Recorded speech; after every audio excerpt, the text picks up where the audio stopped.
Nak beli eSIM untuk travel sekarang ni dah boleh beli dekat Touch 'n Go e-wallet tau. Dan aku pun baru discover dah ni. And let's go, aku tunjuk macam mana nak beli eSIM dekat Touch 'n Go e-wallet. And so sekali korang kena masuk dekat app Touch 'n Go e-wallet. Then scroll sikit, tekan more tu. Dan dekat sini akan nampak travel eSIM. Dan dekat sini korang akan nampak lah negara-negara ni banyak. Korang boleh scroll. Macam aku, Thailand. Dan dekat sini korang akan nampak lah harga-harga tu dekat situ.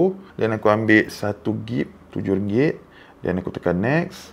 Dekat situ aku tik, dan tik, dan terus pay. Nanti korang akan dapat QR dan korang boleh scan. Soalan ni wajib muncul dekat komen aku nanti, device apa yang support. Dan korang scroll lagi kat bawah tu, check supported device. Dan dekat sini korang boleh check sama ada iPhone ataupun Android yang mana support untuk eSIM ni. Dan untuk iPhone pula, lepas korang dapat QR tu, selalunya QR tu aku akan scan bila masuk kat sana. Dan masuk ke setting, masuk dekat cellular tu, scroll sikit, masuk kat eSIM tu.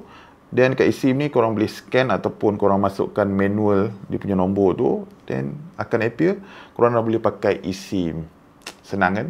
Sekarang ni nak pakai eSIM pun boleh, nak pakai physical SIM pun boleh. Korang pilih nak pakai mana satu yang paling senang. Bagi aku paling senang pakai eSIM lah, sebab bila aku masuk ke Thailand, aku akan pakai eSIM je, sebab tak payah pun nak cabut-cabut SIM card tu.